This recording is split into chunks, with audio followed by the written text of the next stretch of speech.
नमस्कार, मैं हूं सैयद सुहेल। आज आपको भारत की बात बताता हूं और उम्मीद करता हूं आप सभी पूरी तरह से फिट होंगे और बहुत बहुत सेहतमंद होंगे। आइए आपको बताते हैं आज क्या है खास। सबसे पहले आज की पहली बड़ी खबर आपको बताऊंगा मैं।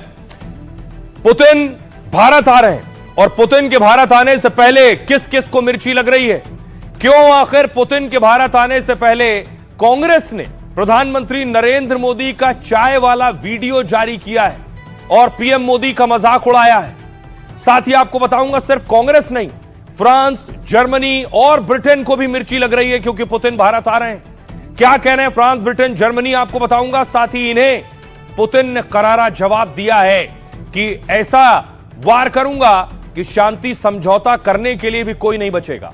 अगली बड़ी खबर जिस पर हम बात करेंगे, पुतिन का दौरा दिल्ली अभेद्य किले में तब्दील हो गया है। पुतिन किस विमान से भारत आ रहे हैं, भारत में पुतिन किस होटल में रुकेंगे, पुतिन के आते ही दिल्ली कैसे हाई अलर्ट पर है, चप्पे चप्पे पर सुरक्षा है, एनएसजी, एसपीजी, एटीएस और पुतिन के स्पेशल गार्ड्स तैनात कर दिए गए हैं। क्या स्थिति है दिल्ली की, यह भी आपको बताऊंगा। अगली बड़ी खबर बात करेंगे, घुसपैठियों पर योगी बनाम ममता हो गया है। योगी आदित्यनाथ ने उत्तर प्रदेश में बड़े स्तर पर, युद्ध स्तर पर घुसपैठियों की शिनाख्त शुरू कर दी है। दूसरी तरफ ममता बनर्जी ने कह दिया है कि यहां बंगाल में कोई किसी को हाथ तक नहीं लगा पाएगा। आपको बताऊंगा कि आखिर प्रधानमंत्री नरेंद्र मोदी ने आज बंगाल पर कौन सी बड़ी बैठक की है और क्या बिहार के बाद बंगाल को लेकर बड़ी तैयारी है। अगली बड़ी खबर बात करेंगे, भगवान पर बयान पर फंसे कांग्रेस के मुख्यमंत्री रेवंत रेड्डी। रेवंत रेड्डी ने भगवान पर कौन सा विवादित बयान दिया जिसके बाद दिल्ली से लेकर हैदराबाद तक बड़ा प्रदर्शन हो रहा है। टी राजा सिंह भी कैसे टूट पड़े हैं रेवंत रेड्डी पर, यह भी आपको बताऊंगा। अगली बड़ी खबर और आखिर में बात करेंगे, अफगानिस्तान लिए चलूंगा आपको। वहां की एक हिला देने वाली तस्वीर सामने आई है, कैसे एक सजाए मौत हुई लोगों के बीच एक 13 साल के बच्चे ने गोली मारकर जान ली है, वो भी सबके सामने। सजाए मौत की तस्वीरें भी मैं आपको दिखाऊंगा और क्यों इस 13 साल के बच्चे ने गोली चलाई है भी आपको बताऊंगा। इन तमाम खबरों पर करेंगे बात। आइए शुरू करें, उससे पहले हेडलाइन।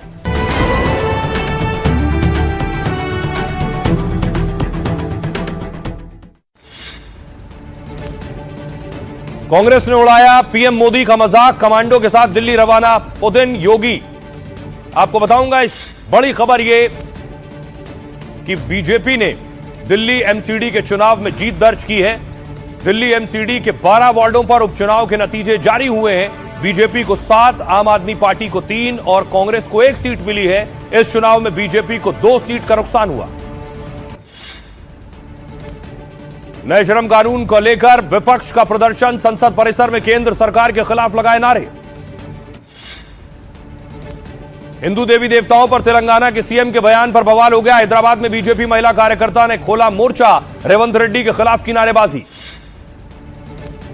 कांग्रेस ने पोस्ट पर मोदी पर विवादित एआई वीडियो जारी किया है, चाय बेचने वालों की तरह बोलते दिखाया। भाजपा बोली जनता कभी माफ नहीं करेगी। संचार साथी ऐप को लेकर सरकार ने बदला अपना फैसला, फोन में अब पहले से इंस्टॉल नहीं मिलेगा संचार साथी ऐप। विपक्ष ने कहा था इससे जासूसी हो सकती है। कल भारत आ रहे हैं रूसी राष्ट्रपति पुतिन, उनके दौरे से पहले दिल्ली में हाई अलर्ट पर सुरक्षा है। भारत और रूस की सुरक्षा एजेंसियों ने दिल्ली को अभेद्य किले में बदल दिया।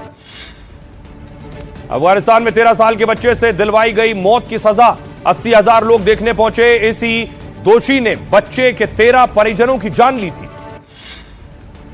सपा सांसद मोहिमुल्लाह नदवी ने मदनी के जिहाद वाले बयान की तारीफ की है। संसद में कहा कब तक मुसलमानों को दबाया जाता रहेगा, जुल्म सहने की भी एक सीमा है। बरेली में अब 2 बारात घरों पर चलाए बुलडोजर, आजम खान के करीबी नेता का मैरिज हॉल भी ध्वस्त किया गया। अवैध निर्माण को लेकर प्रशासन की कार्रवाई।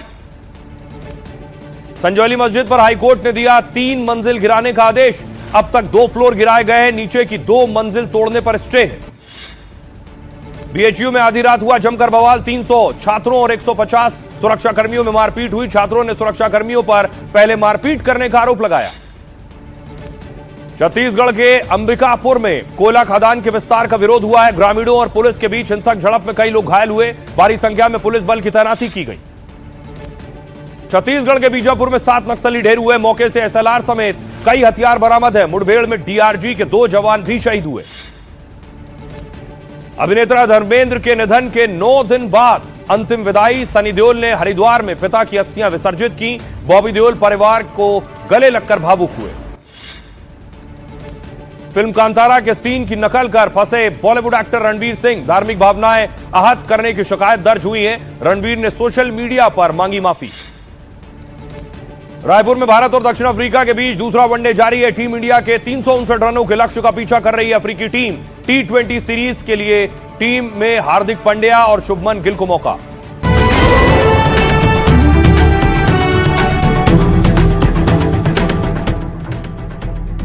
और आइए शुरुआत करने जा रहा हूं आज की पहली बड़ी खबर के साथ। और पहली बड़ी खबर है जिसका इंतजार पूरे देश को नहीं पूरी दुनिया को है। लेकिन देखिए, महामुलाकात से किसे मिर्ची लग रही है कि पुतिन भारत आ रहे हैं। पुतिन भारत आने की तैयारी में है। पुतिन अपने खास स्पेशल विमान से हिंदुस्तान लैंड करेंगे।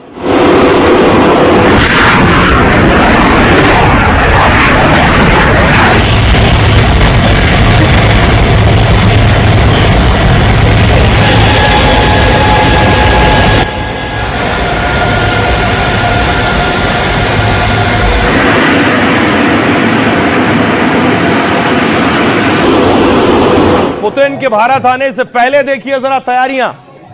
वाराणसी में आरती हो रही है कि पुतिन हिंदुस्तान आ रहे हैं।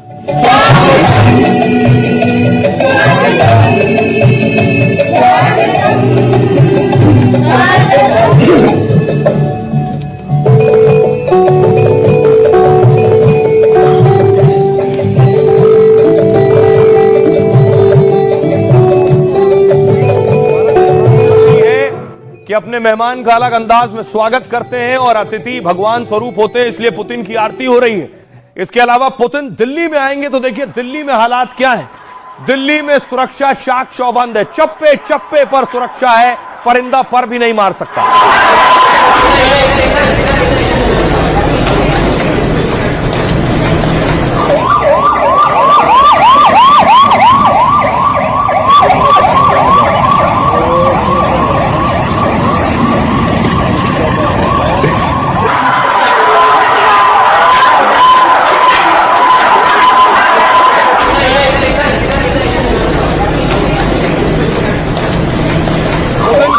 पहले बड़ी तैयारी की गई है। दिल्ली में हाई अलर्ट है क्योंकि पुतिन का जो काफिला होगा, पुतिन की जो सुरक्षा होगी वो ट्रंप से ज्यादा बड़ी और खास सुरक्षा पुतिन की होती है।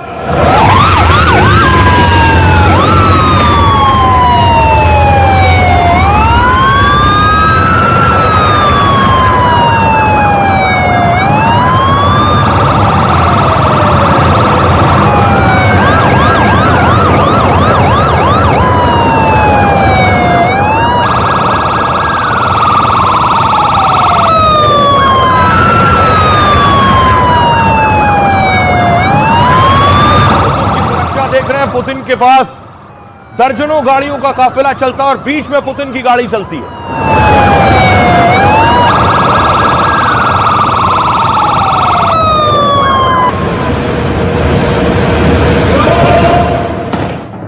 और पुतिन की मुलाकात होगी प्रधानमंत्री नरेंद्र मोदी से। इस पर पूरी दुनिया की नजर है। मोदी पुतिन की मुलाकात, क्योंकि ये सुर्खियां सिर्फ भारत में नहीं बनेंगी, पूरी दुनिया में हेडलाइंस बनेगी इस मुलाकात की। इस मुलाकात पर नजर होगी ट्रंप की, इस मुलाकात पर नजर होगी फ्रांस की, जर्मनी की और बाकी यूरोपीय देशों की। और यही वजह है, मैं आपको बताऊं कि यूरोपीय देशों को अच्छा नहीं लग रहा है कि पुतिन भारत आ रहे हैं।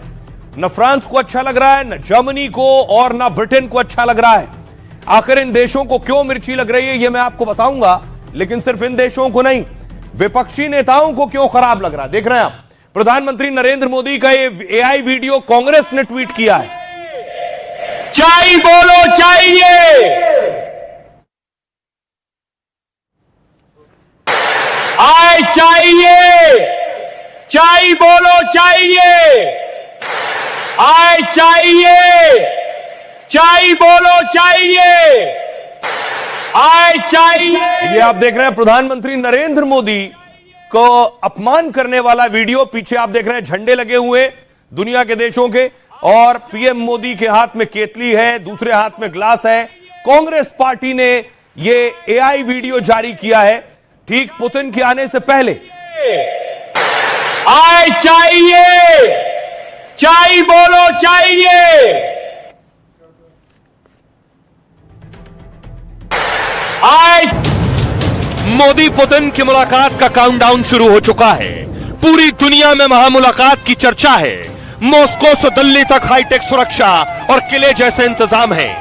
लेकिन मोदी पुतिन की इस मुलाकात से कुछ लोग जले भुने जा रहे हैं और बौखलाहट में शर्मनाक हरकत पर उतर आए हैं। देश में कांग्रेस ने चाय को लेकर फिर मोदी का मजाक उड़ाया तो ब्रिटेन, फ्रांस और जर्मनी जैसे देश भी परेशान हैं। उन्हें पुतिन की मोदी से दोस्ती पसंद नहीं आ रही, तो क्या इसीलिए वो पुतिन को भड़काने और मुलाकात में मिर्ची लगाने की चाल में जुटे हैं? अब देखिए, ठीक एक विदेशी मेहमान के आने से पहले कांग्रेस ने जो वीडियो किया उस पर सवाल उठ रहे हैं। ये मोदी का चाय बेचते हुए एआई वीडियो पोस्ट किया कांग्रेस की प्रवक्ता रागिनी नायक ने, और वीडियो के कैप्शन में लिखा है, अब ई कौन किया बे। संबित पात्रा ने कहा, लगता है कांग्रेस में नई मणिशंकर अय्यर तैयार हो रही हैं। ऐसी बात मणिशंकर अय्यर ने 2014 के चुनाव से पहले की थी। जिस कांग्रेस ने देश को सालों तक लूटा है, वो हजम नहीं कर पा रहे हैं कि चाय बेचने वाला प्रधानमंत्री बन गया है। कांग्रेस सांसद तारिक अनवर कह रहे हैं, मोदी तो खुद कहते रहते हैं कि वो बचपन में चाय बेचते थे, चुनावी भाषणों और रैलियों में भी चाय बेचने की बात कहते हैं, फिर चाय वाले वीडियो पर उन्हें नाराज नहीं खुश होना चाहिए। बीजेपी सांसद कमलजीत सहरावत कह रही है, कांग्रेस और उसके नेता गरीबी के बारे में पढ़कर आए, जबकि पीएम मोदी ने चाय बेची है यानी गरीबी देखी और जी है। मोदी जी का मजाक उड़ाना देश के गरीबों का मजाक उड़ाना है।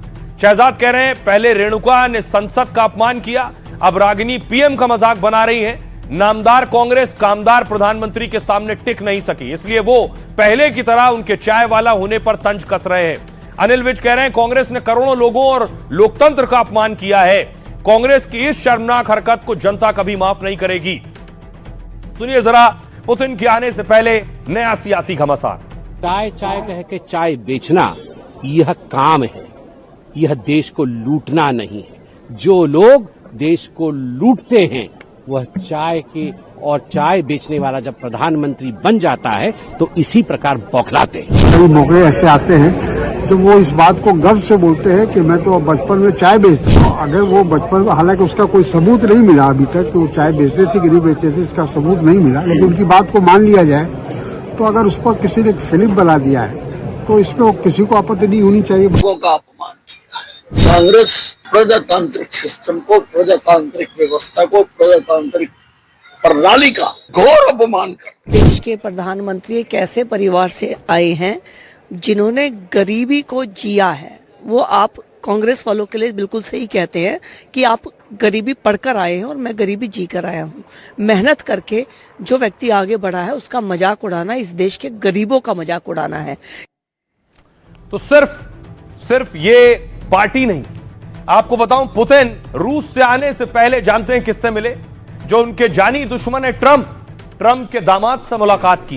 एक प्रतिनिधिमंडल पहुंचा था रूस, जहां आप देखिए पुतिन मुलाकात कर रहे हैं। एक तरफ पुतिन और ट्रंप के बीच मुलाकात और बातचीत चल रही है यूक्रेन के में युद्ध रोकने को लेकर, और ठीक पुतिन के भारत आने से पहले यह मुलाकात हुई। और इस मुलाकात के बाद देखिए, जो देश जिन्हें अच्छा नहीं लग रहा है कि पुतिन भारत आ रहे हैं, उसमें ब्रिटेन और जर्मनी शामिल है, फ्रांस शामिल है। आखिर इन देशों को पुतिन का भारत आना क्यों अच्छा नहीं लग रहा है? पुतिन इन्हें क्या जवाब दे रहे हैं और भारत ने इस पर क्या आपत्ति दर्ज कराई? देखिए जरा, पुतिन के भारत दौरे से कई देश परेशान और बौखलाए हुए। तीन यूरोपीय देशों के राजदूतों ने लेटर बम फोड़ा है। फ्रांस, जर्मनी, ब्रिटेन के दूत ने पुतिन विरोधी लेख लिखा है। लेख में पुतिन को यूक्रेन युद्ध के लिए जिम्मेदार ठहराया है। पुतिन पर लोगों की जिंदगी से खिलवाड़ का आरोप लगाया है और लिखा है कि पुतिन ने शांति के प्रयास रोके और जंग को भड़काया है। जब पूरी दुनिया जंग रोकने पर सहमत है, फिर पुतिन तैयार नहीं है। अब देखिए, पुतिन के दौरे से पहले ऐसे बयान और लेख पर भारत ने ऐतराज जताया है। भारतीय अधिकारियों ने इसे अनुचित राजनयिक व्यवहार बताया है। विदेश मंत्रालय से जुड़े अधिकारियों ने कहा है, यह भारत का अपमान है, यह हमारे घनिष्ठ दोस्त के साथ रिश्तों पर सवाल उठाने वाला लेख है। यूरोपीय देशों के रुख से पुतिन भी बहुत नाराज है और कड़ी चेतावनी पुतिन ने दे दी है। कहा, यूरोप ने रूस से जंग छेड़ी तो हम जवाब देने के लिए तैयार हैं। रूस यूरोप से युद्ध नहीं चाहता, लेकिन अगर यूरोप जंग शुरू करता है तो यह इतना जल्दी खत्म होगा कि शांति समझौते के लिए भी कोई नहीं बचेगा। उस पर सिर्फ सर्जिकल ऑपरेशन जैसी सीमित कार्रवाई कर रहे हैं, लेकिन यूरोप ही झूठे आरोप लगाकर शांति वार्ता में रोड़े अटका रहा है। यूरोप ने अगर हमें जंग के लिए मजबूर किया तो करारा जवाब दिया जाएगा। सुनिए जरा पुतिन क्या कह रहे हैं। मैंने 100 बार कहा है कि यूरोप के खिलाफ हमारी कोई योजना नहीं है, लेकिन अगर यूरोप युद्ध चाहता है तो इसकी शुरुआत करता है तो हम भी तैयार हैं। लेकिन सवाल वही है कि क्या यूरोप शुरुआत करता है? यूरोप यूक्रेन नहीं है। यूक्रेन के साथ सही मायने में जंग नहीं हो रही है। अगर यूरोप युद्ध की शुरुआत करता है तो बहुत जल्द एक ऐसी स्थिति आएगी जब किसी मध्यस्थता का असर नहीं होगा। Considering the reality on the ground. अब देखिए जरा, एक तरफ दूसरे देश कुछ ना कुछ बोल रहे हैं, लेकिन तैयारियां जोर शोर से चल रही हैं। पुतिन अपने साथ एक सिंगर लेकर आ रहे हैं जो हरि भजन गा रही हैं। ये हिंदुस्तान का क्रेज है। तेने नातो तेने कहिए जे पीड़ पड़ाए जाने रे वैष्णव जना तो तेने कहिए जे पीड़ पड़ाए जाने रे पर दुखे उपकार करे तोए मन अभिमान ना आने रे वैष्णव जना तो तेने कहिए जे पीड़ पराए। तो पुतिन के आने से पहले तैयारी कैसी है? पुतिन कल हैदराबाद हाउस में प्रधानमंत्री नरेंद्र मोदी के साथ अपने इस दौरे में भी मिलने वाले हैं। तस्वीर हैदराबाद हाउस की आप देख रहे हैं। भारतीय झंडे और रूसी झंडे लगाए जा चुके हैं और इसके अलावा भारत में किस तरह की एक और तैयारी चल रही है आपको बताऊं। एक तस्वीर और सामने आई है, वो भी मैं आपको दिखाता हूं। ये आप देख रहे हैं अमृतसर से आई है कि कैसे पुतिन की पेंटिंग बनाई जा रही है अमृतसर में।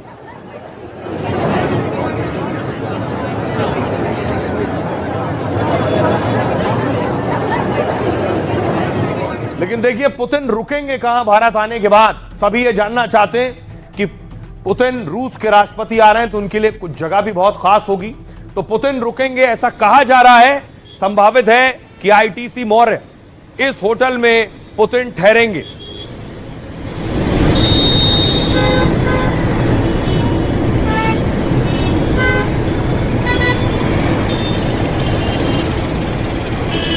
अब देखिए जरा इस होटल की खासियत क्या है।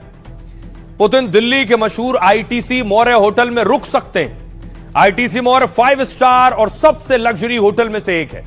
पुतिन होटल के आलीशान चंद्रगुप्त स्वीट में रुक सकते हैं। आपको बताऊं इसकी खासियत, इस स्वीट में एक रात का किराया करीब 10 लाख रुपए। यह स्वीट अपनी आधुनिक सुविधाओं और भव्यता के लिए जाना जाता है। स्वीट में मास्टर बेडरूम, प्राइवेट जिम, खास स्विमिंग पूल है। इसमें खास मीटिंग रूम, स्टडी एरिया और गेस्ट रूम भी है। रूसी मेहमान के लिए 3 दिन तक यह होटल रिजर्व है। होटल और उसके आसपास कड़ी सुरक्षा की जा चुकी है।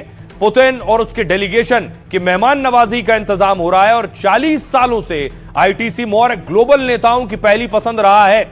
आपको बताऊं, बिल क्लिंटन, ओबामा भी भारत में इसी होटल में रुकते हैं। धोनी और तेंदुलकर से लेकर शाहरुख जैसे सितारे भी यहां रुकते हैं और 438 कमरे वाले आलीशान होटल की तारीफ भी करते हैं। आईटीसी मौर्य होटल बौद्ध स्तूप के अंदाज में डिजाइन किया गया है।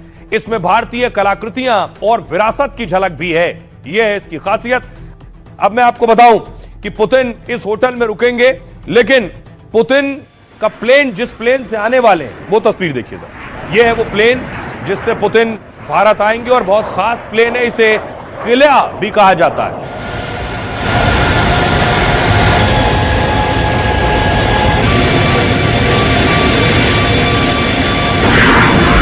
ये जो आप देख रहे हैं, बाहर से इस प्लेन को देख लीजिए, चलता फिरता किला है ये जो आप देख रहे हैं। पुतिन अंदर मीटिंग भी करते हैं, बैठकें भी करते हैं, सब कुछ इसी विमान में करते हैं पुतिन जब किसी देश का दौरा कर रहे होते हैं। आइए मैं आपको बताऊं कि आखिर इस प्लेन की खासियत क्या है।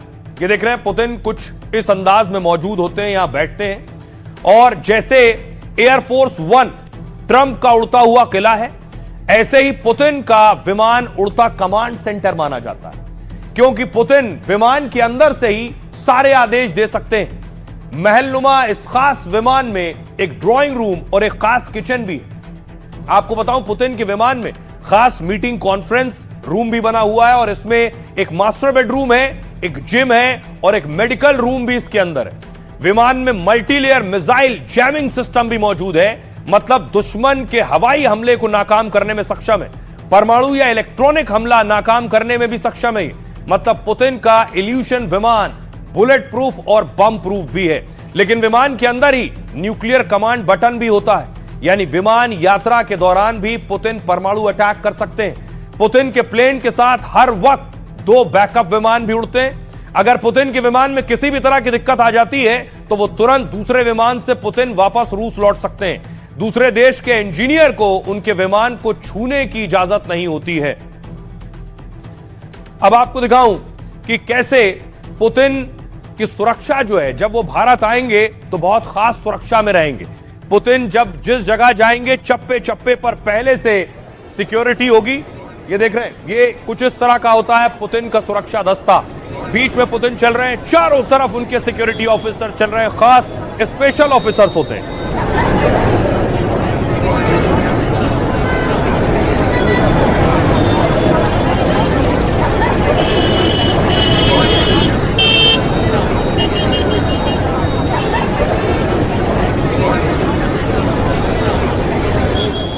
अब देखिए जरा पुतिन की सुरक्षा कैसी होने वाली।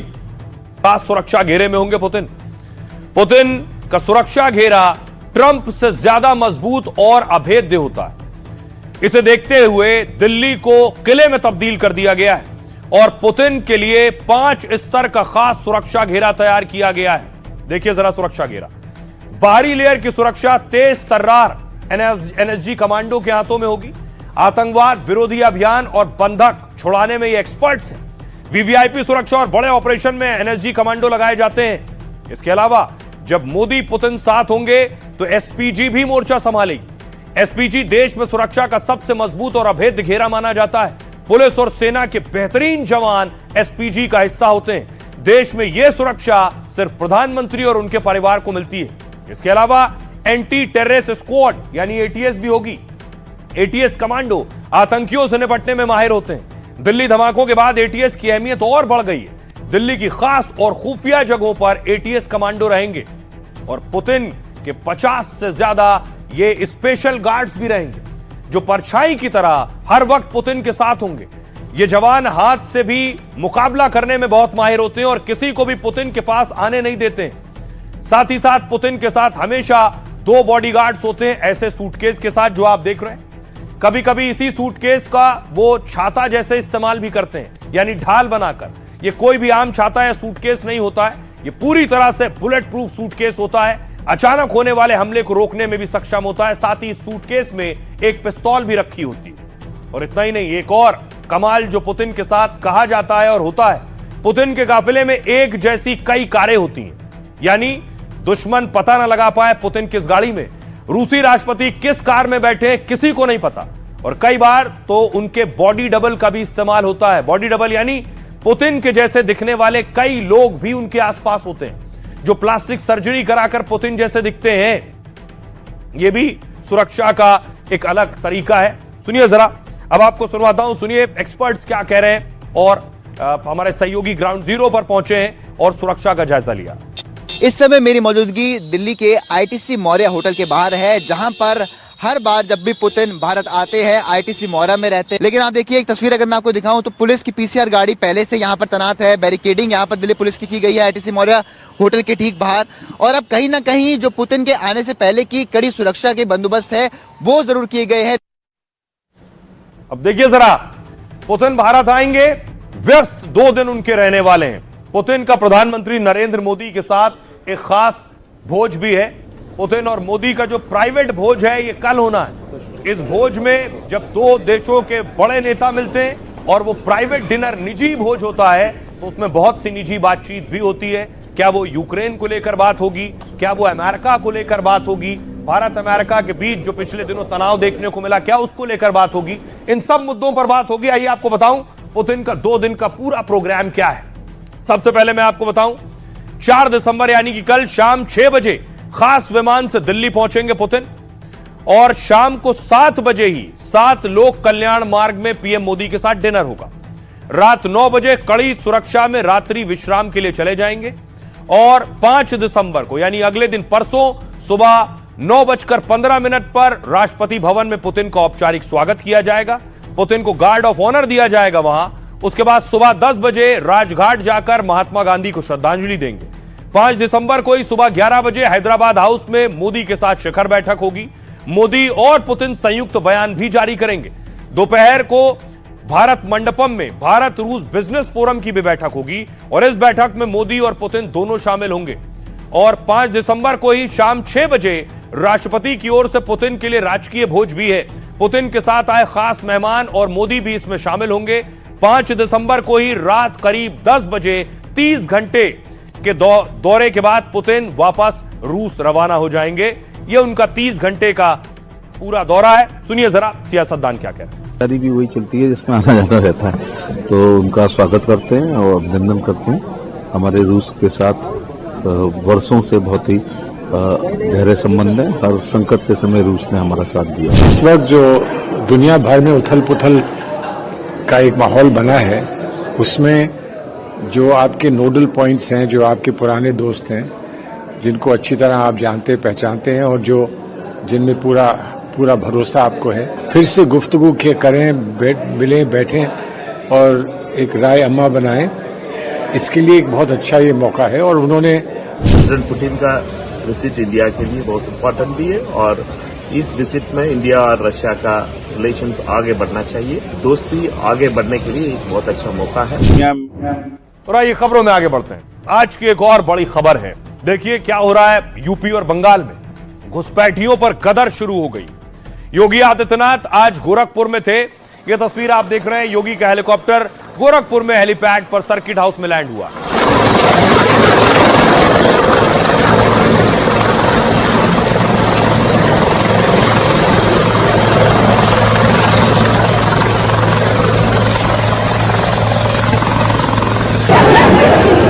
योगी आदित्यनाथ ने एक बड़ा आदेश जारी कर दिया है यूपी में कि यूपी में घुसपैठियों को ढूंढकर बाहर किया जाए और इसके लिए बाकायदा पुलिस ने ऑपरेशन शुरू भी कर दिया है। ये लखनऊ की तस्वीरें आप देख रहे हैं। लखनऊ पुलिस सड़कों पर उतरी है, चप्पे चप्पे पर जांच शुरू की।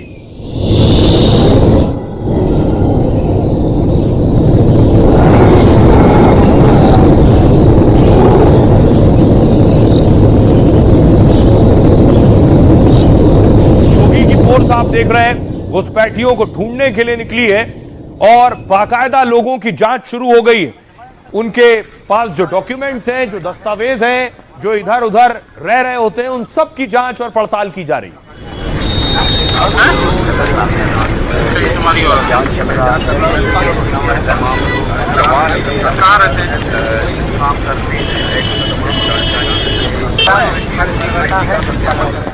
तो वहीं दूसरी तरफ ममता बनर्जी इसके खिलाफ पदयात्रा भी कर चुकी हैं। ममता ने आज कह दिया कि बंगाल से किसी को कोई हिला भी नहीं पाएगा।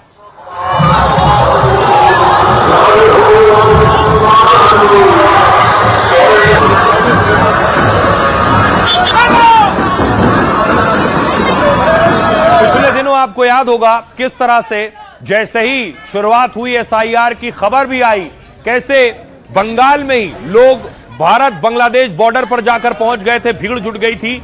यह बताता था कि बहुत से लोग थे जो बांग्लादेश से आकर बंगाल में रह रहे थे।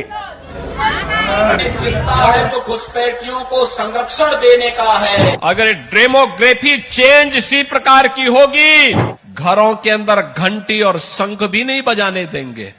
ये लगातार राष्ट्रीय सुरक्षा के साथ खिलवाड़ कर रहे हैं। এটা তাদের জন্য আমার শপথ। বিজেপি ভয় দেখিয়ে প্রচার করছে যদি বাংলাদেশি তাড়াবার জন্য এসআইআর করতে হয়, তাহলে মধ্যপ্রদেশে নাটক করছেন কেন? हिंदुस्तानियों के हक पर डाका डालने वालों पर सियासी जंग छिड़ी है। घुसपैठियों पर योगी ताबड़तोड़ वार कर रहे हैं तो ममता बनर्जी ढाल लेकर खड़ी हो गई हैं। योगी चाहते हैं सूबे में एक भी रोहिंग्या या वैध बांग्लादेशी ना हो। उधर ममता सड़कों पर उतर गई हैं। घुसपैठिया बताने वाले बीजेपी के फॉर्मूले पर धावा बोल दिया है। बंगाल और यूपी में चुनाव आ रहे हैं, तेजी से एसआईआर का काम हो रहा है, लेकिन बाबा के घुसपैठिया भगाओ अभियान को क्या दीदी रोक पाएंगी? अब देखिए जरा योगी आदित्यनाथ का ऑर्डर क्या है और ममता बनर्जी क्या कह रही हैं। योगी ने यूपी के 17 नगर निकायों को बड़ा आदेश दिया है, जिसमें घुसपैठियों को चिन्हित करने को लेकर कहा गया है आपके कार्यक्षेत्र में रहने वाले घुसपैठियों की पहचान करें, सभी रोहिंग्याओं और बांग्लादेशी घुसपैठियों की डिटेल लिस्ट बनाई जाए। यह तैयार सूची कमिश्नर और आईजी रैंक के अफसरों को सौंपी जाएगी, जिसके बाद आगे की कानूनी और प्रशासनिक प्रक्रिया शुरू होगी। इसके साथ ही सभी मंडलों को डिटेंशन सेंटर बनाने को कहा है। यूपी के इन केंद्रों पर उन विदेशी नागरिकों को रखा जाएगा जो घुसपैठिए या बिना वैध दस्तावेजों के यूपी में रह रहे हैं। आदेश के बाद सेंटर बनाने और घुसपैठिए ढूंढने का काम शुरू हो गया है। उधर बंगाल में घुसपैठियों को लेकर आए दिन महाभारत हो रही है। बीजेपी का दावा है एसआईआर के बाद घुसपैठिए वोटर लिस्ट से बाहर होंगे। उधर बंगाल में घुसपैठियों को लेकर आए दिन महाभारत। बीजेपी कह रही है सबको लिस्ट से बाहर किया जाएगा जो भी एसआईआर में, लेकिन ममता ने आज फिर एंटी एसआईआर रैली की। मालदा में घुसपैठ के मुद्दे पर ममता ने बीजेपी पर हमला बोला। ममता ने पूछा कैसे बांग्ला भाषी को बांग्लादेशी कह सकते हो? मेरे रहते कोई भी बंगाली डिटेंशन कैंप या बांग्लादेश नहीं जाएगा। उन्होंने कहा बंगाल में अगले साल चुनाव है, इसलिए एसआईआर करा रहे हैं। एसआईआर करवाने की साजिश के पीछे गृह मंत्री अमित शाह का हाथ है। ममता ने यह भी कहा कि बीजेपी से हिंदुत्व सीखने की जरूरत नहीं है उन्हें। मैं हिंदू धर्म को अच्छे से जानती हूं, हमने कई मंदिर बनवाए हैं। सुनिए जरा योगी आदित्यनाथ और ममता बनर्जी। उन्हें बंगाल के विकास की चिंता नहीं, बंगाल के नौजवानों के लिए रोजगार की चिंता नहीं, बंगाल के किसानों की चिंता नहीं, बंगाल के बहन बेटियों की चिंता नहीं। उन्हें चिंता है तो घुसपैठियों को संरक्षण देने का है। আমি পরিষ্কার বলে যাচ্ছি, आपको किसी भी बांग्ला भाषी व्यक्ति को बांग्लादेशी घोषित करने का कोई अधिकार नहीं है। मैं अपनी माताओं, बहनों और भाइयों को स्पष्ट कर रही हूँ कि किसी को भी डिटेंशन कैंप में जाने की जरूरत नहीं पड़ेगी, किसी को भी वापस नहीं धकेला जाएगा। सभी बंगाल में ही रहेंगे। आप सभी देश के नागरिक और मतदाता हैं। मैं आपके साथ हूँ। अगर कोई मतदाता सूची से बाहर हो जाता है तो हम उसके लिए सहायता शिविर खोल रहे हैं। ভোটার লিস্ট থেকে अब देखिए जरा क्या वाकई देश में घुसपैठिए हैं या नहीं है, इस पर लेकर सियासतदान अपनी अपनी सहूलियत के हिसाब से अपने अपने बयान देते हैं। पिछले दिनों इस तरह की बहुत सी तस्वीरें आई। एसआईआर शुरू हुआ, वोटर लिस्ट रिवीजन शुरू हुआ, लोगों ने भागदौड़ शुरू कर दी।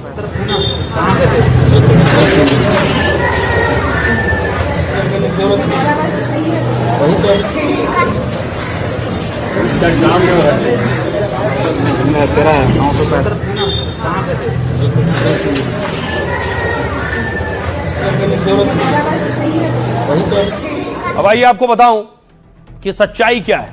2016 में मोदी की सरकार ने घुसपैठियों के आंकड़े संसद में पेश किए। 16 में इसके मुताबिक भारत में 2 करोड़ से ज्यादा बांग्लादेशी घुसपैठिए हैं, यानी भारत में घुसपैठियों का आंकड़ा ऑस्ट्रेलिया की आबादी के बराबर है। यूपीए सरकार ने 2004 में 1.25 करोड़ अवैध बांग्लादेशी बताए थे। ऐसे में 2025 तक बांग्लादेशी घुसपैठियों का आंकड़ा 3 करोड़ पार होगा। अब देखिए सबसे पहले बंगाल का हाल। यह बंगाल का नक्शा आ गया सामने आपके। कहा जाता है कि सबसे ज्यादा अवैध बांग्लादेशी बंगाल में है। बंगाल में करीब 57 लाख बांग्लादेशी घुसपैठी होने का दावा है। बांग्लादेश सीमा से लगे 9 जिलों में सबसे ज्यादा घुसपैठी हैं, जिनमें मालदा, मुर्शिदाबाद, कूच बिहार, नादिया, उत्तरी दिनाजपुर शामिल है। दावा है कि अवैध तरीके से घुसकर ये लोग फर्जी दस्तावेज बनवा कर आ जाते हैं। बंगाल की तरह यूपी का नक्शा देखिए। यूपी को लेकर भी कोई आधिकारिक आंकड़ा नहीं है, सच ये है, लेकिन माना जाता है कि यूपी में भी लाखों की संख्या में घुसपैठिए हैं। सूत्रों के मुताबिक लखनऊ में 50,000 घुसपैठिए हो सकते हैं, कानपुर में 45,000, प्रयागराज में 30,000 और वाराणसी में 15,000। शक है कि पिछले 15 सालों में यह संख्या 3 गुना बढ़ चुकी है, लेकिन घुसपैठियों को खदेड़ने का योगी एक्शन प्लान जारी है। अब आपको सुनवाता हूं, लखनऊ में यह शुरू हुआ है ड्राइव। सुनिए जरा लखनऊ की मेयर क्या कह रही। मुझे तो बहुत अच्छा लग रहा है कि जो मैं चाहती थी कि मैं ये काम करूं, उस काम को माननीय मुख्यमंत्री जी ने आदेश दे दिया है। मुझे बहुत खुशी है कि मैंने जो निर्णय लिया था वो बिल्कुल सही था। महाराज जी का आदेश सर्वोपरि है। अब मैं इसको खुल करके इस पे काम करूंगी और हर विभाग को कहूंगी कि इस पे काम करें। इनका कनेक्शन काटना, इनका समरसेबल बंद करना, जब ये सब काम हम शुरू कर देंगे तो ये खुद ही यहाँ से चले जाएंगे। मैंने वर्बली कह दिया है और लिखित भी दे दिया है कि तुरंत मुझे 1 सप्ताह के अंदर जांच करा करके दीजिए, इनको बाहर करिए। उत्तर प्रदेश में घुसपैठियों पर एक्शन हो रहा है, लेकिन बंगाल में भी घुसपैठियों पर एक्शन हो रहा है एसआईआर के जरिए। बंगाल में ही इस साल चुनाव भी है, अप्रैल के महीने में ही चुनाव है अगले साल। लेकिन अगली तस्वीर देखिए, प्रधानमंत्री नरेंद्र मोदी बंगाल के ही सांसदों से मिले। अप्रैल में बंगाल में चुनाव हो सकते हैं। यह तस्वीर आप देख रहे हैं, बंगाल के सांसदों से मुलाकात की है और बताया जा रहा है कि चुनावी रणनीति पर बात की है, बंगाल में माहौल क्या है उस पर बात की है। यह सारी बातचीत प्रधानमंत्री ने सांसदों से की है। बीजेपी बंगाल चुनाव की तैयारी कर चुकी है बिहार जीत के बाद। एक और तस्वीर मैं आपको दिखाऊं, दूसरी तरफ टीएमसी क्या कर रही है, यह तस्वीर देखिए जरा। तृणमूल कांग्रेस ने आज संसद में प्रदर्शन किया है और कहा है कि बंगाल को फंड नहीं मिल रहा है।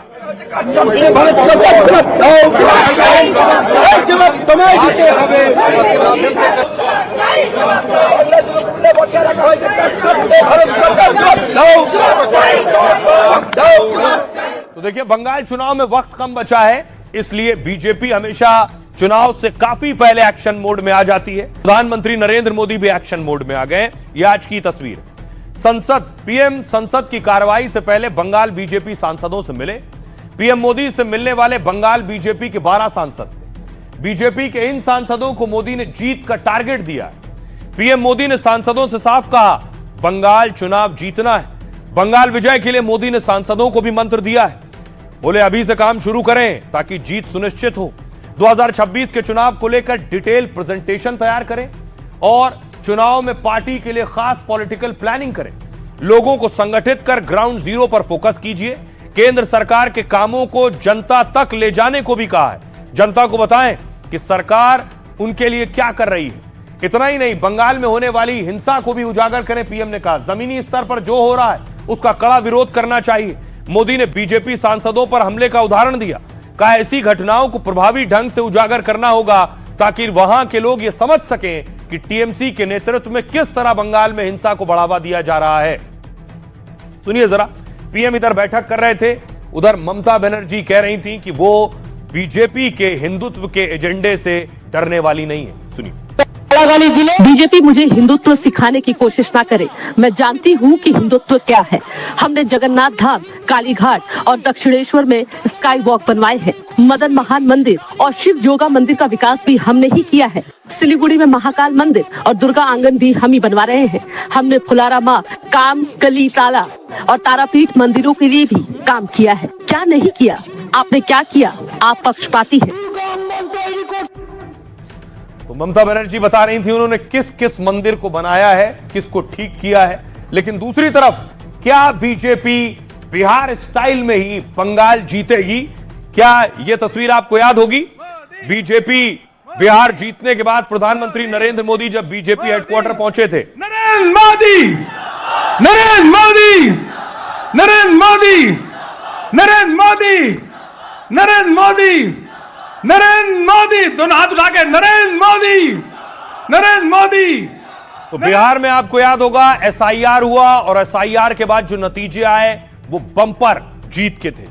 अब ऐसा ही एसआईआर हो रहा है बंगाल में और उसके बाद चुनाव है। जैसे बिहार में चुनाव से ठीक पहले एसआईआर पूरा कर लिया गया था, फाइनल वोटर लिस्ट से करीब 65 लाख नाम काटे गए और अप्रत्याशित नतीजों में एनडीए को बम्पर सीटें मिली।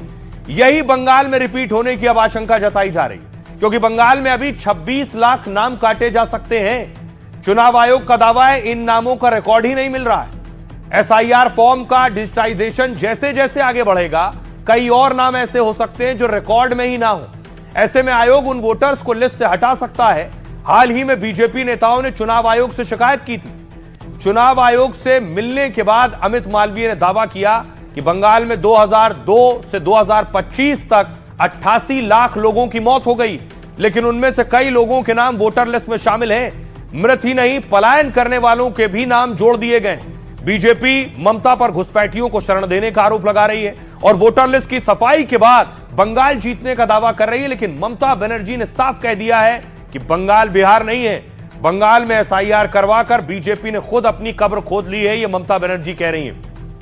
सुनिए जरा क्या कुछ कह रहे हैं बीजेपी और टीएमसी के नेता।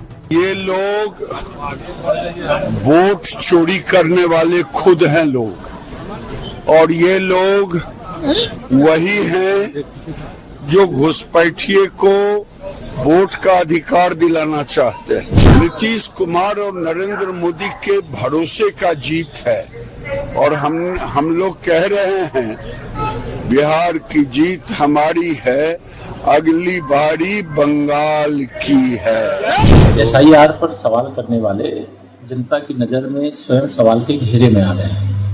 मतदाता सूची के शुद्धिकरण का जो अभियान है वो लोकतंत्र की मजबूती के लिए पवित्र महायज्ञ है, और इसमें जो बाधा डालने की कोशिश कर रहे हैं, जनता उनके राजनीतिक यात्रा में बाधा डाल रही है।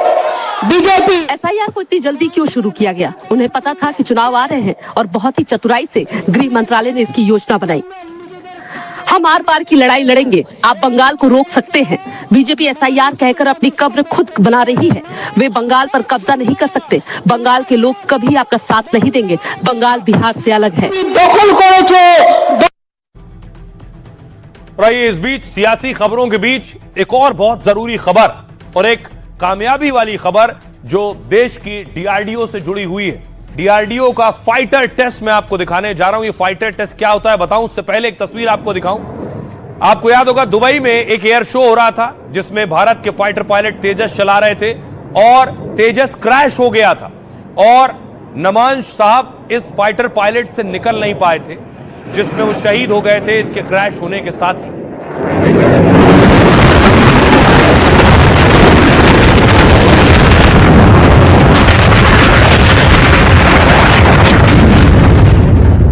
तो देखिए डीआरडीओ ने एक टेस्ट किया है। ये वाली परिस्थिति हो, फाइटर क्रैश होने वाला हो तो कैसे निकल कर आएगा कोई पायलट इसके अंदर से। देखिए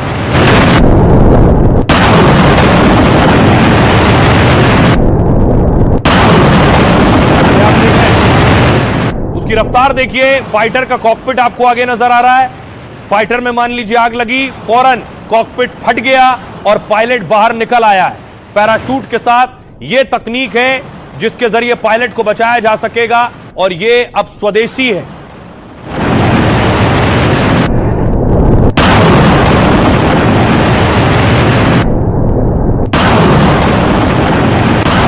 तो आपको बताऊं डीआरडीओ ने दरअसल चंडीगढ़ में खास सिस्टम का टेस्ट किया और स्वदेशी फाइटर जेट एस्केप सिस्टम की सफल जांच की है। एस्केप यानी किस तरह से सुरक्षित निकल सकते हैं। इसकी टेस्टिंग लंबी पटरियों वाली विशेष ट्रैक पर की गई है, जिसमें सिस्टम को 800 किलोमीटर प्रति घंटे की रफ्तार से दौड़ाया गया। इससे विमान हादसे के दौरान पायलट की जान बच सकती है। मतलब अगर तकनीकी खराबी की वजह से विमान क्रैश होता है तो पायलट खुद ब खुद विमान से बाहर निकल जाएगा। इस टेस्ट के जरिए 3 चीजों का सफल परीक्षण किया गया है, जिसमें विमान की छत सही तरीके से फटकर अलग हो गई, पायलट सीट भी सही तरीके से और सही वक्त पर बाहर आ गई, और जो डमी पायलट बैठा था वो भी बाहर निकल गया। टेस्ट में तेजस विमान का आगे वाला हिस्सा इस्तेमाल हुआ है। अंदर एक खास इंसानी पुतले को बिठाकर रखा गया था और इसकी पूरी निगरानी वायुसेना अधिकारी कर रहे थे। यह परीक्षण आत्मनिर्भर भारत की ओर एक और बड़ा कदम है। रक्षा मंत्री राजनाथ सिंह ने भी इस पर बधाई दी है। आइए इस अच्छी खबर के बाद खबरों में आगे बढ़ते हैं। एक और नए बवाल की। हुआ क्या कि देवी देवताओं पर क्या कोई कुछ भी बोलेगा, सवाल यह है। तस्वीर आपको दिखाऊं, यह है कांग्रेस के सीएम, तेलंगाना के सीएम रेवंत रेड्डी। राहुल गांधी और कांग्रेस परिवार के बहुत करीबी भी हैं, लेकिन रेवंत रेड्डी का जो बयान है वो सुर्खियों में और वायरल में। एक विवादित बयान दिया उन्होंने। एक सभा के दौरान उन्होंने हिंदू देवी देवताओं पर टिप्पणी की है। పెళ్లి చేసుకోవడానికి హనుమంతుడు ఉన్నాడు, 2 పెళ్లిళ్ళు చేసుకునేటోనికి ఇంకొక ఆయన దేవుడు ఉన్నాడు, మందు తాగేటోళ్ళకి ఓ దేవుడు ఉన్నాడు, ఎల్లమ్మ పోషమ్మ మైసమ్మ కళ్ళు కొయ్యాలి కోడి కొయ్యాలి అనేటోళ్ళకు, పప్పన్నం తినేటోళ్ళకు కూడా దేవుడు ఉన్నావునా. అన్ని రకాల దేవుళ్ళు ఉన్నారు. हिंदू कितने देवताओं में विश्वास करते हैं? क्या वे 3 करोड़ हैं? इतने देवता क्यों हैं? अविवाहित लोगों के लिए एक देवता हनुमान, जो 2 बार शादी करते हैं उनके लिए एक देवता है, और जो शराब पीते हैं उनके लिए एक अलग देवता। हर समूह का अपना अपना देवता है। ఎన్ని రకాల దేవుళ్ళు ఉన్నారు హిందువులలో ఎన్ని దేవతలు ఉన్నారు ఎంతమంది దేవుళ్ళు 3 కోట్లు ఉన్నారా ఎందుకు ఉన్నాయి तो कांग्रेस के सीएम ने कहा हर चीज के लिए हिंदू धर्म में एक देवता है। इसके बाद देखिए जरा बीजेपी ने विरोध और प्रदर्शन करना शुरू किया कांग्रेस के सीएम के खिलाफ।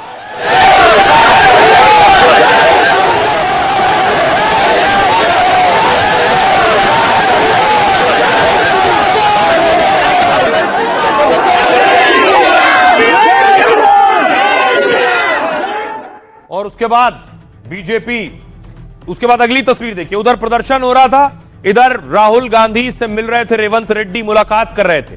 हिंदू देवी देवताओं पर सवाल उठाने के बाद राहुल गांधी प्रियंका वाड्रा से मिल रहे थे रेवंत रेड्डी, और तेलंगाना में जो समिट होने वाली है उसके लिए न्योता दे रहे थे। दूसरी तरफ देखिए बीजेपी की महिला विंग प्रदर्शन कर रही थी रेवंत रेड्डी के खिलाफ हैदराबाद में।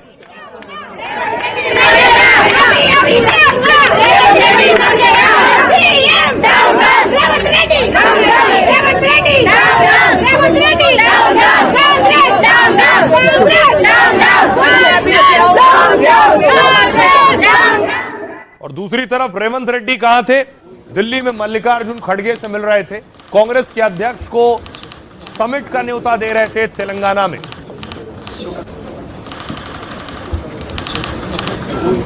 హిందువులలో ఎన్ని దేవతలు ఉన్నారు ఎంతమంది దేవుళ్ళు 3 కోట్లు ఉన్నారా भाषण किस प्रकार से देना है? क्या एक मुख्यमंत्री को क्या समझाना पड़ेगा क्या? పెళ్లి చేసుకోవడానికి హనుమంతుడు ఉన్నాడు 2 పెళ్లిళ్ళు చేసుకునేటోనికి तुम्हारा बैकग्राउंड जो था वो एबीवीपी का था, यानी तुम भी हमारे ही बेटे थे। ఎల్లమ్మ పోషమ్మ మైసమ్మ కళ్ళు కొయ్యాలి కోడి కొయ్యాలి అనేటోళ్ళకు तो नालायक बेटा जैसा ही कांग्रेस में जाता है, क्या खून में क्या परिवर्तन आ गया क्या रेवंत रेड्डी के? అవునా అన్ని రకాల దేవుళ్ళు ఉన్నారు आखिर ऐसे नालायक मुख्यमंत्री पर कार्रवाई कौन करेगा? क्या आप कांग्रेस पार्टी ने हिंदू धर्म के समूल नाश के कार्यक्रम को आगे बढ़ाना शुरू कर दिया है? सुदर्शन चक्र चला है कांग्रेस पार्टी के ऊपर, छिन्न विछिन्न होकर पड़े हुए हैं। बीजेपी ने मोर्चा खोल रखा है, नाराजगी तेलंगाना के सीएम रेवंत रेड्डी के खिलाफ है। हैदराबाद के बड़े नेता टी राजा सिंह आग बबूला है। नालायक बेटा जैसा ही कांग्रेस में जाता है, क्या खून में क्या परिवर्तन आ गया क्या रेवंत रेड्डी के? मैं पूछना चाहता हूं। दरअसल कांग्रेस के नेता और तेलंगाना के मुख्यमंत्री रेवंत रेड्डी अपनी पार्टी के नेताओं को ज्ञान देने पहुंचे थे। उन्होंने हिंदू देवी देवताओं पर कुछ ऐसा बयान दे डाला जिसे बीजेपी और हिंदू संगठनों ने हिंदुओं और उनके देवी देवताओं का अपमान बताया। बीजेपी ने रेवंत रेड्डी के बयान को लेकर पूरी कांग्रेस पार्टी को घेर लिया है, क्योंकि हाल ही में तेलंगाना के सीएम ने यह बयान भी दिया था कि कांग्रेस मतलब मुसलमान और मुसलमान मतलब कांग्रेस। वो कहीं न कहीं उसका इमोशन आक्रांताओं से, मुगल आक्रांताओं से जुड़ा रहा हो, वही व्यक्ति ऐसा बोल सकता। अब देखिए जरा रेवंत रेड्डी ने क्या कहा और बीजेपी क्या कह रही है। रेवंत रेड्डी ने कहा हिंदू धर्म में कितने भगवान हैं? 3 करोड़। कोई वेंकटेश्वर की पूजा करता है तो कोई शिव की। जो अविवाहित है उनके लिए भगवान हनुमान है। जो 2 बार शादी करते हैं उनके भगवान अलग हैं। शराब पीने वालों के भगवान येलम्मा, पोचम्मा, मौसम्मा। मुर्गा खाने वाले लोगों के अलग भगवान है। दाल चावल खाने वालों के लिए एक और अलग भगवान है। टी राजा सिंह कह रहे हैं कांग्रेस में जाकर रेवंत रेड्डी का खून बदल गया है क्या? नालायक मुख्यमंत्री पर आखिर कार्रवाई कौन करेगा? गिरिराज सिंह कह रहे हैं कांग्रेस ने हिंदुओं के खिलाफ मुहिम चला रखी है, उनकी भावनाएं आक्रांताओं के साथ जुड़ी हुई हैं। देवी देवताओं के प्रति कांग्रेस की नफरत सामने आ गई है। बंदी संजय कुमार कह रहे हैं हिंदू समाज के लिए गंभीरता से सोचने का वक्त आ गया है। क्या आप बटे रहेंगे और अपमान सहते रहेंगे या एकजुट होंगे? सुधांशु त्रिवेदी कह रहे हैं कांग्रेस में हिंदू धर्म के प्रति घृणा भरी हुई है। सीएम की टिप्पणी किसी भी कीमत पर बर्दाश्त नहीं है। सुनिए जरा सियासतदानों। क्या आप कांग्रेस पार्टी ने इरेडिकेशन ऑफ सनातन धर्म अर्थात हिंदू धर्म के समूल नाश के कार्यक्रम को आगे बढ़ाना शुरू कर दिया है और अपने मुख्यमंत्रियों को यह निर्देश दे दिए हैं कि भारतीय संस्कृति और हिंदू धर्म के देवी देवताओं के बारे में सीधे हमला करना शुरू कर दो। रेवंत रेड्डी जी, यह जो आप ट्यूशन क्लास से सोनिया गांधी जी से और राहुल गांधी से सीख के आ रहे हैं कि जाइए और हनुमान जी, मां दुर्गा, शिव जी और विष्णु जी के खिलाफ बोलिए, आपको अभी भी समझ नहीं आया?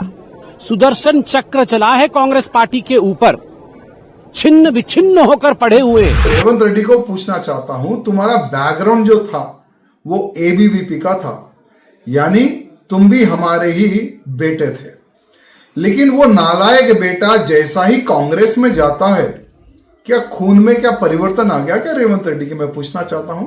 अरे भाई, भाषण किस प्रकार से देना है, क्या एक मुख्यमंत्री को क्या समझाना पड़ेगा क्या? क्यों बार बार हमारे हिंदू देवताओं को इस प्रकार से टारगेट किया जा रहा है? आज सोचने की आवश्यकता है। आखिर ऐसे मुख्यमंत्री पर कौन कार्रवाई करेगा? जो भी इस तरह की बात बोलेगा, ना वो भारत के संविधान में भरोसा रखता हो, ना वो भारत की संस्कृति से वास्ता रखता हो। वो कहीं न कहीं उसका इमोशन आक्रांताओं से, मुगल आक्रांताओं से जुड़ा रहा हो, वही व्यक्ति ऐसा बोल सकता है। अब देखिए जरा, रेवंत रेड्डी हैं कौन? कांग्रेस पार्टी के बड़े नेता हैं और गांधी परिवार के करीबी माने जाते हैं। 2023 में तेलंगाना में कांग्रेस को जीत दिलवाई रेवंत रेड्डी ने। उस वक्त तेलंगाना कांग्रेस के अध्यक्ष हुआ करते थे। रेवंत रेड्डी राहुल गांधी के बेहद करीबी रहे। भारत जोड़ो यात्रा में उन्हें राहुल गांधी के और करीब ले आई। राहुल उनकी भीड़ जुटाने की क्षमता से बहुत प्रभावित थे। हाल में बिहार में राहुल की यात्रा में भी शामिल हुए। वो बीजेपी के स्टूडेंट विंग एबीवीपी से करियर की शुरुआत की थी। सोचिए, शुरुआत एबीवीपी से की, रियल एस्टेट और दूसरे कारोबार में हाथ आजमाया। 2001 में चंद्रशेखर राव की पार्टी बीआरएस में शामिल हो गए। 2009 में टीडीपी के टिकट पर विधानसभा चुनाव लड़ा। 2017 में टीडीपी छोड़कर कांग्रेस में शामिल हो गए। 2019 के मल्काजगिरी से लोकसभा चुनाव जीते 19 में, और 2021 में पार्टी ने तेलंगाना कांग्रेस की कमान सौंपी। 2 साल कड़ी मेहनत की, कांग्रेस को मजबूत किया, और कांग्रेस के दिग्गज जयपाल रेड्डी के दामाद भी हैं रेवंत रेड्डी। सुनिए जरा सियासतदानों वालों की संख्या, चाहे हिंदू हो या और कोई मैथोलॉजी हो, उसमें इस तरह की चीजें हैं जो हकीकत है। इसको छिपाया नहीं जा सकता, या इस पर पर्दे नहीं डाले जा सकते। लीकी कम्युनिटी वाले वोट दिया है क्या? इन लोगों को बहुत इजी लग गया है हिंदू और हिंदू आस्था के बारे में मजाक उड़ाना, एक उनका हैबिट बन। राम तो रहीम है, रहीम तो राम है। ये देश की परंपरा रही है, और इस देश की परंपरा के खिलाफ अपमानजनक टिप्पणी केवल वोट की सियासत के लिए करना और इंडी गठबंधन के घटक दलों पर इसकी चुप्पी रहना, यह बताता है कि केवल ये विवाद के बदौलत ही राजनीति में अपनी जगह बनाना। एक तरफ रेवंत रेड्डी हिंदू देवी देवताओं पर सवाल उठा रहे हैं, दूसरी तरफ एक और शख्सियत हैं जो कह रहे हैं कि खासतौर से उत्तर प्रदेश में जो मंदिरों को लेकर विवाद है उसका समाधान होना चाहिए, खासतौर से ज्ञानव्यापी को लेकर और मथुरा की जामा मस्जिद को लेकर। एएसआई के पूर्व अधिकारी कह रहे हैं कि ये हिंदुओं को सौंप देना चाहिए। आइए मैं आपको बताऊं कौन है ये है एएसआई के पूर्व अधिकारी। मुसलमानों को 2 और ऐतिहासिक जगह छोड़ देनी चाहिए, ये कह रहे हैं। उन दोनों जगहों पर मंदिर भी हैं, मथुरा और ज्ञानव्यापी। मथुरा कृष्ण की जन्मस्थली है और ज्ञानव्यापी शिव से जुड़ी। ये दोनों वैसे ही हैं जैसे मुसलमानों के लिए मक्का मदीना। यह बयान आर्कियोलॉजिकल सर्वे ऑफ इंडिया के पूर्व अधिकारी का है। मुस्लिमों को सलाह देने वाले एएसआई के पूर्व अधिकारी हैं के मोहम्मद। उन्होंने कहा यह जगह हिंदू समुदाय को सौंप देनी चाहिए ताकि दोनों जगहों पर भव्य मंदिर का निर्माण किया जा सके। हालांकि के मोहम्मद ने हिंदुओं को भी नसीहत दी है। उन्होंने कहा हिंदुओं को हर मस्जिद के पीछे नहीं जाना चाहिए, दोनों समुदायों के नेतृत्व को कुछ शर्तों पर सहमत होना चाहिए। के मोहम्मद एएसआई के रीजनल डायरेक्टर पद से 2012 में रिटायर हुए। वो बाबरी मस्जिद की खुदाई करने वाली टीम का हिस्सा भी हुआ करते थे। सुनिए जरा क्या कुछ कह रहे हैं एएसआई के पूर्व अधिकारी और मौलाना। I had said Muslims should give up. मैंने कहा है कि मुसलमानों को 2 और ऐतिहासिक स्थान छोड़ देना चाहिए। ये मंदिर भी है मथुरा, जो भगवान कृष्ण का जन्म स्थान है, और ज्ञानवापी, जो भगवान शिव से जुड़ा है। इसलिए ये 2 महत्वपूर्ण स्थान हैं जिन्हें मुसलमानों को भव्य हिंदू मंदिरों के निर्माण के लिए हिंदू समुदाय को सौंप देना चाहिए, क्योंकि ये 2 महत्वपूर्ण स्थान हिंदुओं के लिए उतने ही महत्वपूर्ण हैं जितने मक्का और मदीना मुसलमानों के लिए। हिंदू टेम्पल्स, कि अयोध्या का मसला हो या काशी का मसला हो या मथुरा का मसला हो, ये कोर्ट के अंदर विचाराधीन है। तो जब तक कोर्ट का कोई निर्णय या कोई फैसला नहीं आता तो इस पर किसी को तबसरा करने की या इस पर बात करने की कोई जरूरत नहीं महसूस होती। मैं तो ये समझता हूँ ये पूरे तरीके से राजनीति से विपरीत है, राजनीति से जुड़ा हुआ है। और हमें याद रखना चाहिए कि हमारे प्रदेश में बहुत जल्दी चुनाव आने वाले हैं, तो अब ये मंदिर मस्जिद के मुद्दे जो हैं उठते रहेंगे, बार बार इस तरह की बातें होती रहेंगी। देखिए, मोहम्मद जी की बात को मुझे लगता है मुस्लिम समुदाय को समझना चाहिए। जैसे मोहम्मद वाली मानसिकता से मुस्लिम कट्टरपंथियों को बाहर निकलना चाहिए, क्योंकि आप भारत में रहते हैं। और देखिए, अयोध्या, मथुरा, काशी हिंदू समाज के सर्वोच्च स्थान शिखर पर हैं, तो उसके बारे में अगर जल्दी जितना निर्णय कर लोगे उतना अच्छा है। इतिहासविद होने के साथ, भूगोलविद होने के साथ और एक व्यापक दृष्टिकोण रखने के साथ इन्होंने सम्यक रूप से वही बात कही है जो सत्य है। हिंदू जनमानस के साथ प्रेम सौहार्द बनाए रखने के लिए मुसलमानों को इसे सौंप देनी चाहिए। और आइए खबरों में आगे बढ़ते हैं। अब आपको लिए चलता हूं आज पार्लियामेंट में क्या हुआ। पार्लियामेंट में कुछ एक मुद्दों पर घमासान चल रहा है, लेकिन एक और अलग लड़ाई चल रही है। संसद परिसर में भौं-भौं कौन कर रहा था? तस्वीर में आपको दिखाऊं, वो जो कुत्ते को लेकर हंगामा शुरू हुआ था वो आज भी जारी था। ये तस्वीर आप देख रहे हैं, ये वो तस्वीर जब कांग्रेस की सांसद रेणुका चौधरी कुत्ता लेकर पहुंची थी, लेकिन आज उनसे पूछा गया कि आपके खिलाफ ही एक प्रस्ताव आ रहा है और उस प्रस्ताव पर आप क्या कहेंगी। तो सुनिए क्या कहा उन्होंने। अब संसद में प्रिविलेज मोशन लाने की तैयारी कर रही है बीजेपी, क्या कहेंगी आप? और क्या बोले? आप संसद में प्रिविलेज मोशन लाने की तैयारी कर रही है बीजेपी, क्या कहेंगी आप? और क्या बोले?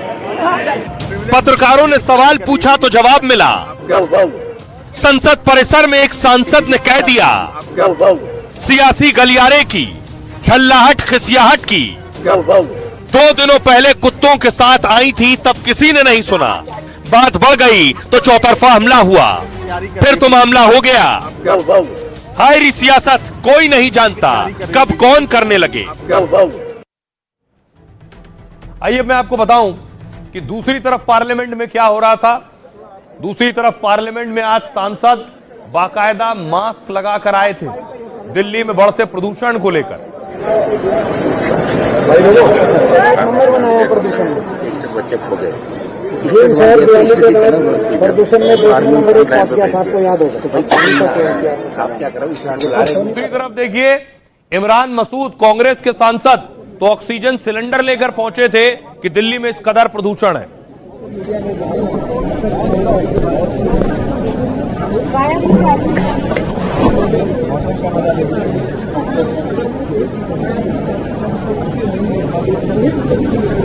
रोज बोलती हूँ कि सबको इकट्ठा होकर कुछ करना चाहिए। राजनीतिक मामला नहीं है, ये सबको इफेक्ट कर रहा है, इसको हमें सीरियसली लेना चाहिए। चर्चा होनी चाहिए पार्लियामेंट में, और चर्चा के अलावा ठोस जो एक्शन है वो लेना चाहिए, सबको इकट्ठे होकर लेना चाहिए। वायु प्रदूषण जानलेवा हो चुका है। अब आपका और हमारा बिना इस तरह के मास्क के सांस लेना दूभर हो गया है, इसीलिए पहन के आए। आज कार्यस्थगन प्रस्ताव मैंने दिया वायु प्रदूषण पे। प्रधानमंत्री जी इसमें पहल लें, सारे मुख्यमंत्रियों को बुलाया जाए और एक परियोजना देश के सामने रखी जाए वायु प्रदूषण से छुटकारा पाने के लिए। आज हरियाणा में, दिल्ली में लोग सांस नहीं ले पा रहे। अफगानिस्तान में सजाए मौत दी गई बीच सड़क, लोगों के बीच। ये तस्वीर आप देख रहे हैं और देखिए बाकायदा इसके लिए ऑर्डर जारी किया गया था। यह अफगानिस्तानी ऑर्डर है जिसमें सजाए मौत का जिक्र है। देखिए किस तरह से शख्स की जान ली गई। अफगानिस्तान के खोस्त में अपराधी को सजाए मौत दी गई। 80,000 लोगों के सामने हत्या के दोषी को गोली मारी गई। रिपोर्ट के मुताबिक 13 साल के बच्चे से यह सजा दिलाई गई।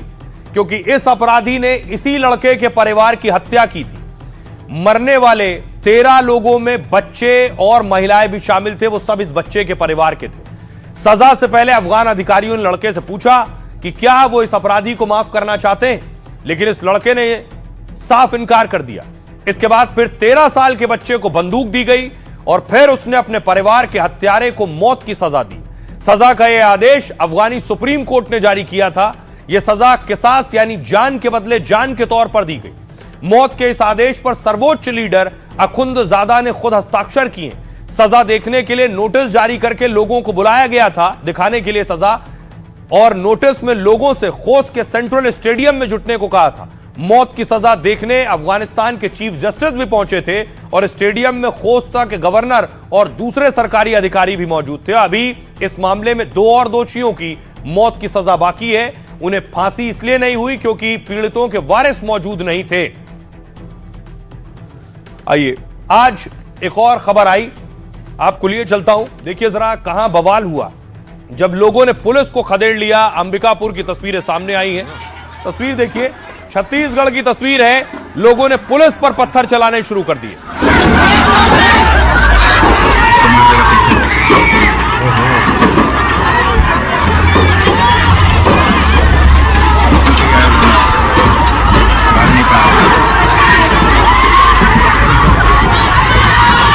नेता भागो, नेता भागो। पकड़ा है दूसरा को। तस्वीर आप देख रहे हैं छत्तीसगढ़ के सरगुजा जिले में कोल खदान के विस्तार को लेकर बवाल हुआ। दरअसल अंबिकापुर में बीते कई महीनों से ग्रामीण प्रदर्शन कर रहे हैं। ऐसे में जब पुलिस ने हालात को नियंत्रण करने की कोशिश की तो गुस्साए ग्रामीणों ने पुलिस कर्मियों पर जमकर पत्थर बरसा दिए और इस हमले में 40 से ज्यादा पुलिसकर्मी घायल हो गए। जवाब में पुलिस कर्मियों ने आंसू गैस के गोले छोड़े, फायरिंग भी की, प्रदर्शनकारियों के खिलाफ लाठीचार्ज भी किया, लेकिन इससे स्थिति सुधरने के बजाय और बिगड़ गई। दरअसल लोगों का कहना है कि कोयला खदान के विस्तार से उनका नुकसान होगा और उनके खेत, जंगल, पानी का स्रोत सब कुछ नष्ट हो जाएगा। कई लोगों ने खदान को अपनी जमीन देने से भी मना कर दिया, जबकि कलेक्टर का दावा है कि भूमि अधिग्रहण का काम 9 साल पहले ही पूरा हो चुका है और लगातार पुलिस टीम के खिलाफ प्रदर्शन कर रहे हैं। वहीं पुलिस पर हमला करने वाले कई लोग मौके से फरार हो गए। फिलहाल एक शख्स की गिरफ्तारी हुई है जिससे पूछताछ की जा रही है। राइट, अब बारी है लाइफ का फंडा की। क्या है आपके लिए खास? देखिए जरा, जिंदगी में कोई काम छोटा या बड़ा नहीं होता है। अहम यह है कि आप उसे कितनी शिद्दत से करते हैं और कैसे बाकी दुनिया से अलग करते हैं। मोम के पुतले बेचने को अगर एक लड़की छोटा काम समझती तो वो कभी तुसाद म्यूजियम की मालकिन नहीं बन पाती। फ्रांस में जन्मी मैडम मैरी तुसाद की कहानी संघर्ष, लगन और कामयाबी की बहुत बड़ी मिसाल है। सोचिए, मैरी के जन्म से पहले ही उनके पिता का निधन हो गया था। उनकी मां एक डॉक्टर के यहां काम किया करती थी और गोद में ही अपनी बेटी को लेकर जाती थी। मां डॉक्टर के लिए मोम के पुतले और मोम के मानव अंग बनाती थी। मैरी को भी यह काम अच्छा लगने लगा और वो मोम के पुतले बनाने लगी।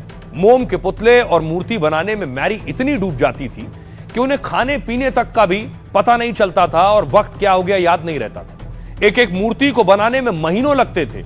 मैरी मूर्तियां और या पुतलों को ऐसी शक्ल देती कि उन्हें पहचानना मुश्किल होता था कि वो इंसान है या फिर मोम के बने हुए पुतले।